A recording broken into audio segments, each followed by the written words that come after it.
우리의 인생은 수없이 많은 선택의 연속입니다. 그리고 그 선택에는 어떤 식으로든 결과가 따르기 마련입니다.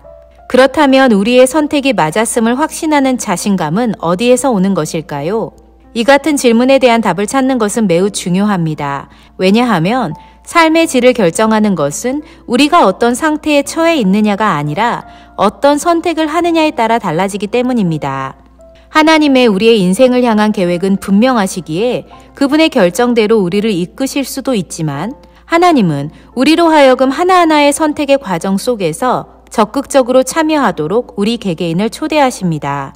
만약 우리가 올바른 방향성을 가지고 있고 또 최종 목적지를 알고 있다면 선택의 능력은 우리의 몫입니다. 우리의 선택은 이 땅에서의 삶뿐만 아니라 장차 이 세상에 오게 될 하나님의 나라에서의 가치와 삶의 질과 운명을 결정합니다. 가인과 아벨의 이야기를 떠올려 봅시다.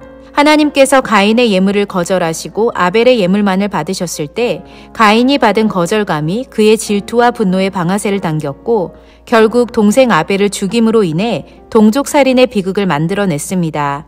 여기서 우리는 시험의 두 가지 성경적 의미를 깊이 이해해야만 합니다. 첫째, 시험당함이 얼마나 위험하냐 하면 그것이 다음 세대로 전수되기 때문입니다.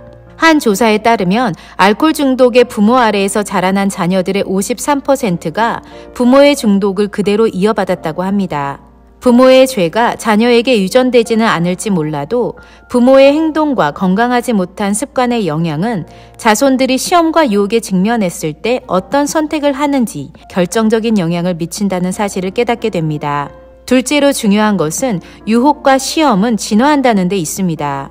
통제할 수 없는 부정적인 감정은 곧 분노로 이어지고 이것이 충동적인 폭력과 궁극적인 살인으로까지 이어지게 만들었음을 가인의 이야기를 통해 보았습니다. 우리가 부정적인 감정을 통제하지 못하면 우리의 마음과 생각이 파괴됩니다. 생각해 보십시오. 파리는 상한 음식, 썩은 음식이 있는 곳에 몰려듭니다. 마찬가지로 시험과 유혹도 우리가 용서하지 못한 마음으로 분노를 가슴에 담고 있을 때 우리에게 찾아옵니다. 상한 음식이 파리를 꼬이게 만들듯이 해결하지 못한 분노와 용서하지 못한 마음이 사단으로부터 우리를 시험하게 만듭니다. 하나님은 이렇게 말씀하십니다. 내가 선을 행하면 어찌 낯을 들지 못하겠느냐?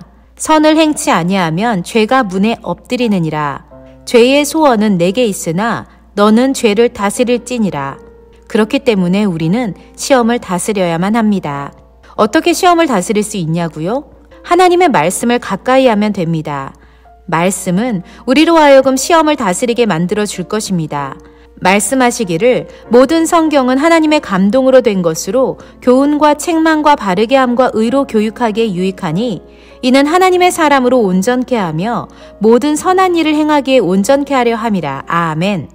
그리고 우리 마음의 동기를 자세히 살피고 성경적 상담과 지도하심을 구하면 됩니다. 또 말씀하시기를 너는 마음을 다하여 여호와를 의뢰하고 내 명철을 의지하지 말라.